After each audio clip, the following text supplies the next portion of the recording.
Should you stay together for the children? These insights and information will help you decide if you should stay together for the children. The effects of divorce on kids can be serious and long-lasting, but so can the impact of growing up in a home with parents who are unhealthy, disconnected, or abusive. Meet the reader who inspired me to write this article. She's a wife and stay-at-home mom who has been married for over 10 years. My husband and I have been married for 12 years, says Janice on how to leave your husband when you're a stay-at-home mom. We have 2 children, ages 7 and 9. My husband had an affair that lasted almost a year. I'm a stay-at-home mom, but I have friends and family who can help me leave him. The only thing is, I don't know what to do about my children. Should I stay with my husband because of our children? I don't know if a divorce would cause problems for them the rest of their lives. My kids love their dad and they want us to stay together. But I don't think I want to be in this marriage anymore, after he cheated on me for that long. How do you decide if you should stay together because of the children? As a parent, you may be agonizing about the effect of separation and divorce on your children. Leaving your husband and marriage is in itself a painful and difficult decision. When you have kids together, it can seem impossible to know what to do. Your first step is to carefully consider your marriage with your husband and how it affects your children. I included resources in this article to help you decide if you should stay together because it's the right thing for you, your spouse, and your children. What you need to know about staying together for the children. Most studies confirm that children from divorced families don't do as well as children from intact families, at least during the first 2 years after the separation. Kids from separated and divorced parents struggle in areas of academic achievement, social conduct, psychological adjustment, self-esteem, and feelings of personal competence. However, the long-term effects of divorce on your children may not be as damaging as staying together in an unhealthy or abusive marriage. Your relationship with your husband has the biggest effect on your kids. Staying together for the children is not good for them if you and your husband are not in a happy, healthy marriage. Further, staying together for the children can damage them for the rest of their lives if you are in an abusive relationship with their father. Getting a divorce would be less harmful for your kids if you and your husbands can separate and divorce peacefully. It seems equally clear, however, that what most determines a child's well-being is less the presence of both parents in the same household than the level of interparental conflict to which the child is exposed, before, during, and after the divorce, writes Spring. It appears better for children to be in a divorced family in which there are low levels of conflict than to be in an intact family in which there are high levels of conflict. Emotional connection matters more than separation or divorce. The most important factor in your children's well-being after a divorce is how connected you are to them. You can't control the relationship between your ex-husband and your children, but you can build a healthy emotional connection with your kids. This is far more important than staying married for the children's sake. If you decide to separate or divorce, the physical distance between you and your children may be less damaging to them than the emotional distance between you and your children, writes Spring.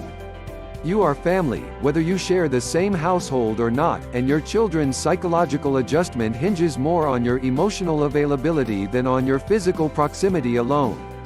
If you leave home, or see your children only part-time, you should make every effort to maintain a caring involvement with them.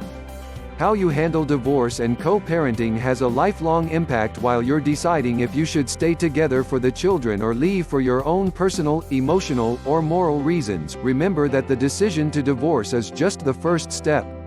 You have many more opportunities to help your children heal and grow after the trauma of separation and divorce, and even to grow closer to you and your ex-husband. The most important way to keep your kids healthy and happy after separation and divorce is to treat your ex-husband with wisdom, peace, kindness, and compassion. If you allow bitterness, pain, regret, and anger to blacken your soul, it will seep into your relationship with your ex-husband and your children. Don't involve your children in the separation and divorce process. Don't make them carry messages to your ex-husband, ask intrusive or personal questions about your ex's new wife or life, or ask them to keep secrets or hide information from your ex-husband. Your child's first choice is an intact family while you're deciding if you should stay together for the children. Remember that your choices are not just to be unhappily married or happily divorced.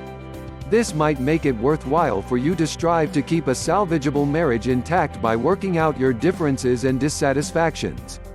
It should come as no surprise that most children, given the choice, would want their families to stay together and get along, right spring in after the affair.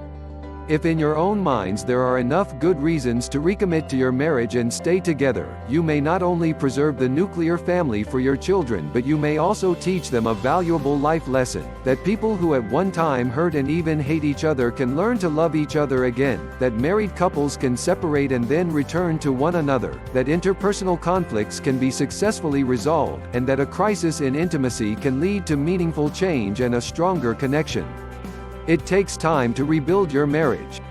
If you decide that staying together for the children is the best choice for you and your family, commit to actually understanding what went wrong in your marriage. This requires digging into your psyche, which can be uncomfortable and even painful. Hopefully, your husband will be willing to take time to dig into his own psyche so you both understand yourself in a deeper and more intimate way. Here's what one wife said about deciding to stay in her marriage. "I was about to leave my husband for repeatedly cheating on me," says Betty, "and after the affair, healing the pain and rebuilding trust when a partner has been unfaithful. I thought to myself, we should stay together for the children, but he obviously doesn't love me, so what's the point? But he came to see, and made me see as well, that what was drawing him to other women wasn't his unhappiness with me, for his love for them. He was having affairs because of his fear of intimacy with anyone, his worry that if he let anyone know him, he'd be seen as a fraud. When I understood this, I felt less personally rejected and tried to be patient while he worked through his issues with his therapist. It was a beginning." What are your thoughts on staying together for your children? Have you and your husband talked about the impact of divorce and separation on your kids? I welcome your thoughts below. I can't offer relationship advice or marriage counseling, but I encourage you to write about your relationship with your husband. Working through your feelings in writing can help you see your marriage more clearly, and help you know if you should stay together for the kids' sake. Help deciding if you should stay together for the children. After the Affair, Healing the Pain and Rebuilding Trust When a Partner Has Been Unfaithful by Janice A. Spring is an excellent resource for couples who need guidance. Even though the title says, After the Affair, this book isn't just for healing broken marriages after a spouse has cheated. It's a wonderful resource for any couple who is struggling to decide if they should stay together, and it offers many tips, strategies, and information about rebuilding a marriage. Beloved reader, may you find wisdom and healing, strength and courage. May you take time to make a careful decision about your marriage, and may you and your husband unite in peace regardless of whether or not you decide to stay married. May you grow healthy and strong through this experience, and may your children be blessed with joy, connection, and love in their lives. Blessings.